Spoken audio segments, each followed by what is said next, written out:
What is up, everybody? Welcome to DFS by the numbers. This is my betting breakdown video for UFC 280. We have Islam Makhachev going against Charles Oliveira.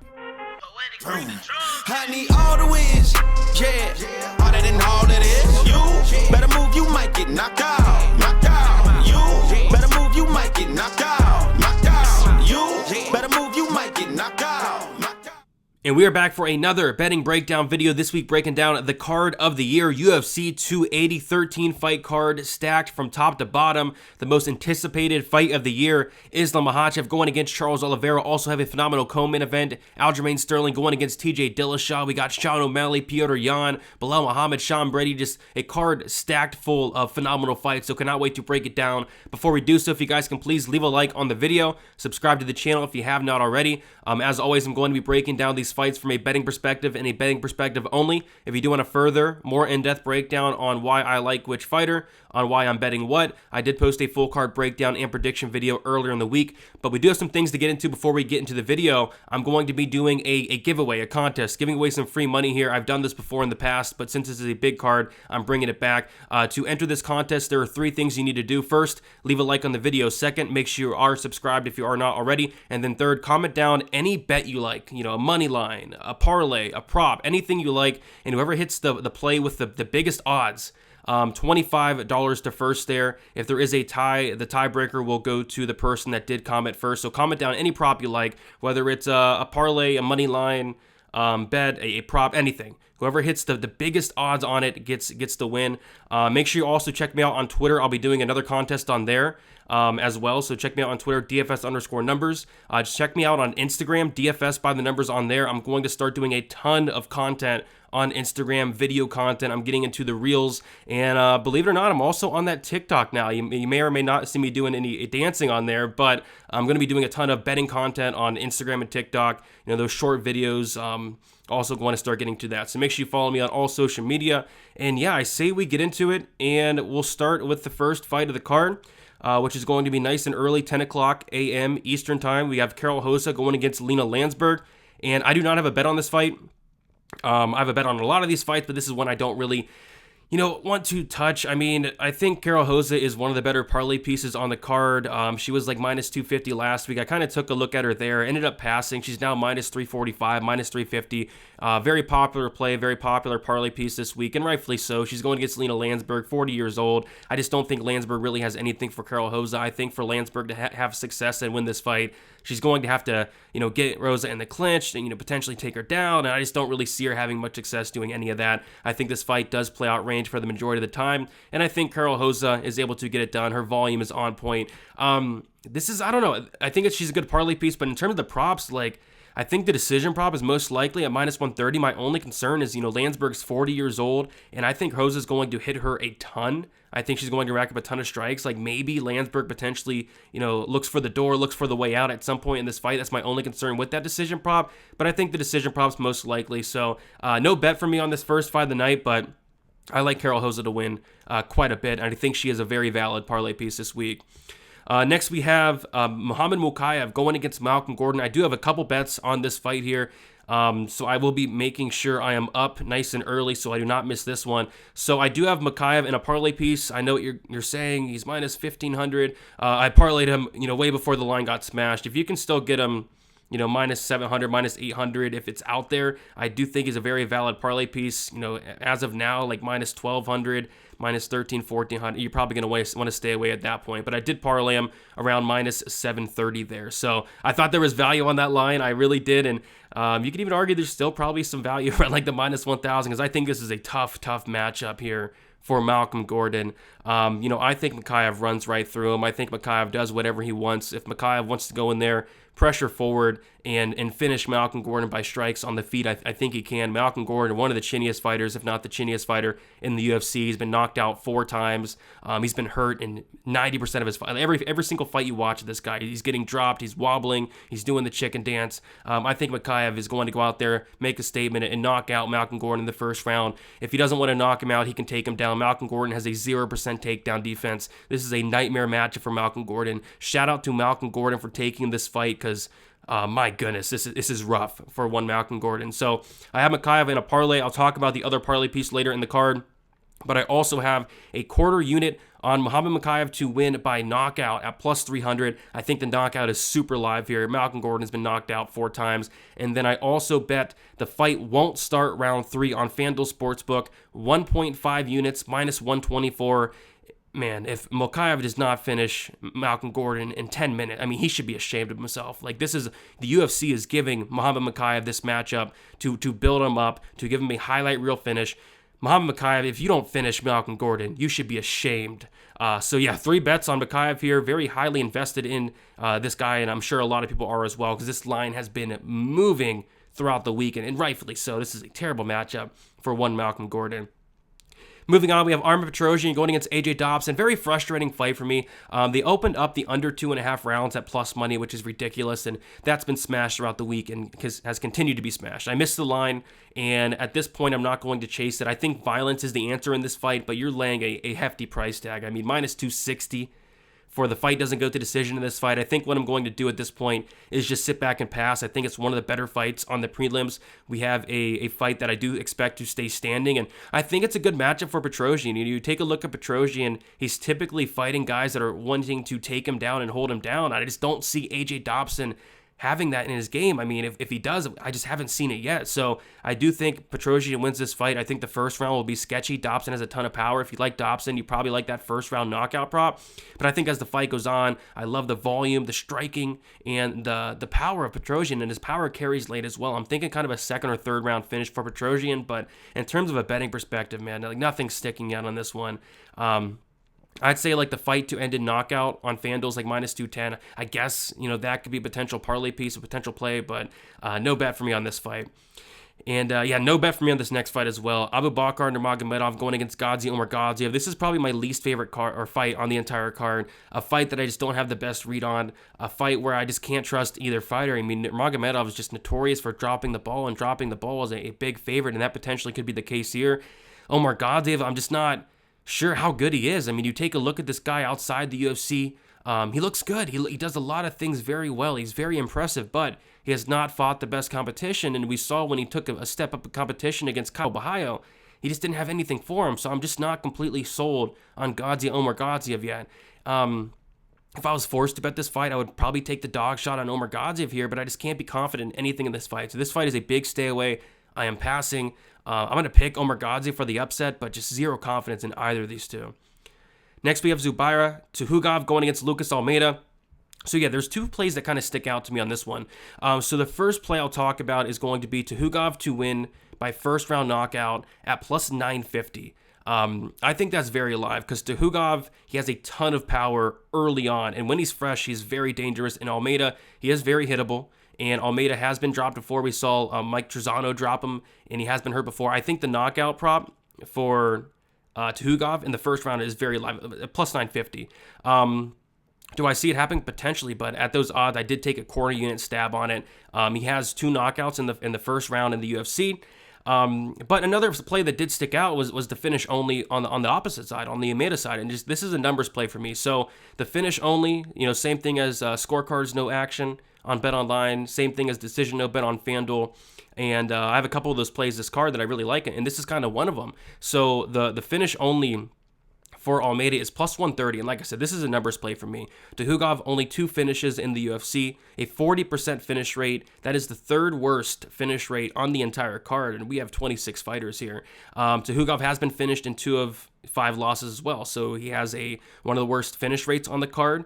And then he also has been finished twice, whereas Almeida has the best finish rate on the entire card, and it's not a 5, 6, 7, 8 fight sample. The dude has like 15 fights. He's dangerous, and that is a 100% finish rate for Almeida. He's also never been finished, so I think that finish-only line should be much closer, a pick him, if not favoring Almeida, just because of how dangerous he is. I think if Tukhugov does get a finish at all, which I think it's in the first round. That's why I did take a small poke on that first round knockout prop. But as the fight goes on, Almeida's going to be very live to finish this fight in that second and third round because Tukhugov slows down bad, especially in that third. And we saw that Almeida, his power carries late. So I have a quarter unit shot on Tukhugov first round knockout, half a unit on the finish only for Almeida, plus 130 there. And then I also don't mind the Almeida third round sprinkle there. I think it's Tukhugov in the first round. If not, maybe a decision win for Tukhugov, or I think Almeida is going to be very live in that third.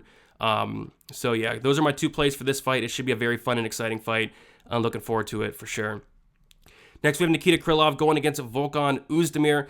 And I have a bet here. I have 1 unit on the under 2.5 rounds at minus 126. This was my second bet of the card. Was able to get in kind of early here. And the lines moved a little bit, but I still think there's a ton of value on these fight. Doesn't go to decision props around minus 200. I see minus 180 on FanDuel. The reason being is this is a Nikita Krylov fight. Nikita Krylov has only been to decision 3 times in his career. And we can take a look right here. He has 37 fights. I mean, he's only been to decision 3 times in 37 fights. I think it's safe to say that this fight is very live to finish. So the line, it kind of seems like it's too good to be true here. Like, we have 2 guys that are very good finishers. Krylov, a 96% finish rate. Oezdamir, a 73% finish rate. And we have 2 guys that can be finished. Krylov's been finished in 7 of 9 losses. Oezdamir's been finished in 4 of 6 losses. So I did take a shot on the under here. I still do not mind these unders. These fight doesn't go to decisions. These lines have not moved as much as I kind of expected to. So I personally think Krylov does find the finish, whether it's knockout or submission. Krylov can do both, and Oezdamir can be finished by knockout or submission, with him getting knocked out twice and submitted twice. But just give me violence here. I think somebody's getting finished in this one. So 1 unit, under 2.5 rounds, minus 126 for me. All right, next we have Kyle Bahayo going against Mahmoud Muradov. Yeah, no bet on this one for me. I think from a money line standpoint, it's probably dog or pass. I think this fight could potentially play out close. It all comes down to, if Muradov is able to stuff the takedowns. If he's not, I think he could be in trouble. You see it right there. Muradov's been finished 4 times by submission, and that's a concern to me because Kyle Bahayo, he has a black belt in BJJ. He has not been able to go out there and get a submission in his last fight against Armen Petrosyan. But Petrosyan showed a very good submission defense, and I just don't know if Muradov will be able to show the same submission defense there. I think, if anything, I would take a shot on that submission prop for Kyle Bahayo at plus 300, because if he gets this fight down to the mat, which I expect him to, like that's literally his path to victory is going to be going out there and wrestling, I think the sub could be live. And I could also see a decision as well for Kyle. He's a guy that is position over submission. He's not going to go out there and make a lot of mistakes. He's going to go out there and fight smart. So maybe he doesn't try for the finish, but again, Muradov's been finished 4 times. So no bet for me on this one, but the Kyle Bahayo submission prop was one that kind of stuck out to me. All right, moving on, we have Sean Brady going against Belal Muhammad. I think this is one of the toughest fights, if not the toughest fight on the card to call, at least for me. I think this is the closest line fight, and I think it should be lined a little bit closer than this as well. I think it should be minus 110 each way, and that's because we still have some question marks about Sean Brady, or at least I do, in terms of the takedown defense. I think he's only been shot on in terms of the takedown like 9 times, something like that, and he has a very good takedown defense to show for it, but I kind of thought Michael Chiesa would go out there and test his takedown defense, and he didn't. I mean, Michael Chiesa only shot 1 takedown, and he was able to get it. And that Chiesa look was Chiesa fight was just a bad look for me. I mean, getting outstruck by a grappler and Michael Chiesa, looking that bad in the 3rd round, it's just a bad look. Belal Muhammad, the guy doesn't slow down. I think Muhammad's going to be the better striker. Muhammad, like a 91% takedown defense. I can just see this fight playing out so many different ways. Like if this fight plays standing for 15 minutes, you got to favor Belal Muhammad there. Will Sean Brady be able to take down Belal Muhammad? Will Belal Muhammad be able to take Sean Brady? I mean, this is such a interesting, intriguing fight here, in a fight that I feel like can really go either way. I think Belal's fought the much better competition by a mile. It's not even close. This will be a step up in competition for Sean Brady here, and I took the dog shot on Belal Muhammad here. I have half a unit on Belal Muhammad plus 125. Is it a confident pick? Not really, but I'm confident this line should be much closer. I think it should be a much closer line fight. I think it should be a pick 'em. And I think Belal Muhammad's getting a little bit disrespected here. I think there's a hype tax on Sean Brady. A lot of people don't like Muhammad. Actually, I don't know if anybody likes Belal Muhammad. I think maybe he has a handful of fans. Like, people really hate this guy and his style, and you can kind of see why he's not the most exciting fighter, but we got to give him some respect, right? He's looked phenomenal in his last several fights. So taking the dog shot here on Belal, I think it's a close fight, can go either way. And when I think it's a close fight, I'm not afraid to take that dog shot there. So Belal Muhammad, half a unit plus 125. So money has come in on Belal, and rightfully so in my opinion. All right, moving on to the main card, phenomenal five-fight main card. We have Manon Fiora going against Caitlyn Chookagian here, and I do have a bet on this fight. Potentially, I'm tempted on Manon Fiora here, and this kind of reminds me of last week where, man, I'm so confident in Piera Rodriguez last week, but I didn't pull the trigger because these fights don't always play out how you think. These women's MMA fights, like, you can be so confident and they can just end up being, a lot closer than you thought. And maybe that's the case here, but I think it's such a great matchup for Fiora here. Fiora, she's going to have, the more power, she's going to be the more powerful striker, and it's not even close. It's not even debatable. Caitlyn Chookagian, a 17% finish rate, the worst finish rate on the entire card. Probably the worst finish rate on the roster. Like, she's not finishing anybody. Manon Fiora, I think, has all the grappling upside. Manon Fiora has went out there and taken down fighters like Mara Bueno Silva, armbar specialist, Jennifer Maia, black belt. Why can't she take down Caitlyn Chookagian with a 50% takedown defense? So I think this is Manon Fiora here, and I have a lot of confidence. It's just Caitlyn Chookagian does a good job at making fights close. She does a good job at winning fights she clearly lost, and that's a lot to do with the volume. Those sounds she makes when she's striking. The judges a lot of times they're blind and they can't see. So I think those sounds that Chookagian are making are kind of swaying the judges. And in fights she's clearly losing. She's clearly getting outstruck. You could take a look at her striking accuracy. It's like 35%. That's horrible. That's terrible. But those noises she's making, they make it seem like she is landing when she's really not. So I like Fiora here. I do have a bet on Fiora. I think this is the most mispriced line on the card. FanDuel Sportsbook has the scorecards equals no action, also known as the decision no bet, they call it on FanDuel. It's sitting at minus 205 for Manon Fiora. That means that if this fight goes to decision, that bet is voided. You get your money back. If Manon Fiora wins inside the distance, you hit that bet. And if Caitlyn Chookagian wins inside the distance, you lose that bet. Caitlyn Chookagian has 0 finishes in the UFC. I'll repeat that. Caitlyn Chookagian has 0 finishes in the UFC, whereas Manon Fiora is finishing the majority of her wins. I think Manon Fiora is much, much more dangerous than Caitlyn Chookagian, or at least more dangerous than that minus 205 says. That line's crazy to me. I think it's like minus 300 on Bet Online. Like, that seems about right, but I think it could be even wider than that. So I have 3 units on that Manon Fiora, scorecards equals no action. Love that bet this week. Do I think it hits? I think it could. I think Manon could finish Chookagian, but I think the most likely scenario is that bet does void and Fiora does take a decision here, but I'm taking that shot. All right, next we have Mateus Gamrot going against Beneil Dariush. I have a bet on this fight as well. I have a bet on every single fight on this main card. I like violence here. I have a half unit on the fight doesn't go to decision at plus 130. Beneil Dariush, 62% finish rate. He's very dangerous anywhere the fight goes. On the mat, obviously has that great grappling, but on the feet has a lot of power as well. Very good striker in Beneil Dariush. And then you take a look at his losses. Beneil Dariush has been finished in all 4 of his losses. The guy's never lost a decision. 3 by knockout and 1 by sub. And the chin is something that really concerns me on the Dariush side. Dariush is getting hurt a lot. He's been knocked out a lot, and Gamrot does have some sneaky power there. Gamrot, a 57% finish rate in his own right. I think somebody's getting finished here. I think this is going to be a war. I think it's going to be a very exciting fight, and you're getting that fight doesn't go at plus money, so I don't hate that shot there. Beneil Dariush, his fights typically do finish inside the distance more often than not in the UFC. It's not a smash spot by any means, but give me the fight doesn't go here at plus money. And I also did consider the Gamrot knockout prop at like plus 500, just because I don't trust the durability of Beneil Dariush, just because he has been hurt a lot, knocked out a lot, and he is coming off of a layoff and a major injury as well. So, give me violence here, half a unit, plus 130 for that fight doesn't go. All right, moving on, we have Petr Yan going against Sean O'Malley, and I have a ton of bets here. So this is going to close out my parlay with Muhammad Mokaev. I parlayed these two earlier in the week, and I didn't expect the Yan line to move a ton.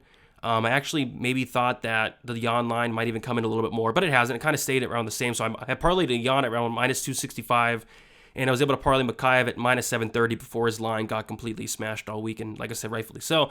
But I have 2 units on that parlay, came out to around minus 177. They're probably my 2 favorite plays of the card. I also don't mind Manon Fiora and Carol Jose as parlay pieces, but yeah, I did parlay up Petr Yan and Muhammad Mokaev. And what I also have is I put a quarter unit on Petr Yan to win inside the distance on FanDuel Sportsbook at plus 300 earlier in the week. The line got better. It was then plus 320 for Petr Yan to win inside the distance. So I added another quarter unit. So I have a total of half a unit on Petr Yan to win inside the distance against Sean O'Malley. I just think it's a big step up in competition here for Sean O'Malley, going from guys like Jose Quinones, guys like Eddie Wineland, guys like Chris Moutinho, to a guy like Petr Yan. Like, Petr Yan is arguably the best guy in the division, and people forget how dangerous this guy is. Petr Yan, 10 knockdowns in 10 fights. That's no joke. And on top of that, people forget how great his ground and pound is. Like, if he gets on top of O'Malley, I think he can run through him here. So I think on the feet, Petr Yan is very live to hurt O'Malley bad, land a big shot. And I think if he mixes in takedowns, gets on top, I think he can finish Sean O'Malley on the mat. So these finish props for Petr Yan on FanDuel are just way too wide for me not to take a shot here. So a half a unit total on these finish props, quarter unit plus 300, quarter unit plus 320. And then I saw this line that didn't make sense at all. And that's the finish only, the scorecards equals no action for Petr Yan on FanDuel. And like I said, I have a couple of these bets that really stick out this week. I think a lot of these lines are just off on these finish only bets. And for Petr Yan, it was minus 154. Minus 154 for Petr Yan, scorecards equals no action. Like, Petr Yan has never been finished. I think he's been dropped maybe once. This guy's super durable. I think in terms of durability, it's Petr Yan all day. The line just makes no sense to me. I think if there's a finish in this fight, it's from Petr Yan. I think if Sean O'Malley does or was to pull off the upset, I think it would be by decision. I think it would be him using his length, his range, and outpointing Petr Yan. I'd be shocked if Sean O'Malley finished Petr Yan here. So to get that line on FanDuel Sportsbook, the decision no bet, the scorecards no action, the finish only at minus 154, I like that spot a lot. So I have 2.5 units on that. 5 units total invested in Yan here. If Sean O'Malley finishes Petr Yan, I'm going to be hurting. But if Petr Yan finishes Sean O'Malley, I'm looking to hit a home run here, cash those inside the distance bets, cash that Yan parlay with Makayev, and then hopefully cash that finish only for Yan as well. So, I really like Petr Yan here. I think it's, Sean O'Malley's biting off a little bit more that he can chew, and I think Yan finishes Sean O'Malley in that second or third round. Moving on to the co-main event, Aljamain Sterling going against TJ Dillashaw. I took the half unit shot on Dillashaw here, plus 155. And you just look at this matchup stylistically, and you see that this is such a winnable matchup for TJ Dillashaw. A very winnable matchup for him. The reason why I can't be too confident, I can't go too heavy on this, is because there are some red flags of Dillashaw. He's coming off of a major injury, coming off of a layoff. He's now 36 years old. But when you take a look at the matchup stylistically, like if Dillashaw shows up and looks anything like his past self, this is such a winnable fight. And to get him at plus 155, I had to take the half unit stab there. TJ Dillashaw's takedown defense is phenomenal. His get-up game is even better. He's not been controlled for longer than 60 seconds in a fight. Nobody's ever been able to control him for more than 60 seconds. And if Sterling's able to control him for more than 60 seconds, Sterling will be the first one to do so. I think TJ Dillashaw keeps this upright. I think TJ Dillashaw can mix in some of his takedowns of his own. And I think that'd be smart to do, especially early, wear down Sterling. But, it's the cardio, the pressure, the pace, the toughness of TJ Dillashaw that I really like in this matchup. He's going to pressure nonstop for 25 minutes. We have seen Sterling slow down before, and Dillashaw is not going to slow down. I think on the feet, Sterling can have success early, has that very funky style on the feet, but, Dillashaw is the better striker here. And I think as the fight goes on, Sterling is going to slow down. He is going to wilt a little bit under that pressure, and I think Dillashaw can pull off the third, fourth, fifth, win those rounds, potentially get a late finish. But I'm taking the dog shot on Dillashaw. I think if he has anything left in the tank here, it's a very winnable fight for him stylistically. If he's washed, he's washed. If he's washed, he's washed. But I have no reason to think he's washed. At 36 years old, I think he has a little bit more left in the tank here. So half unit shot on TJ Dillashaw, plus 155.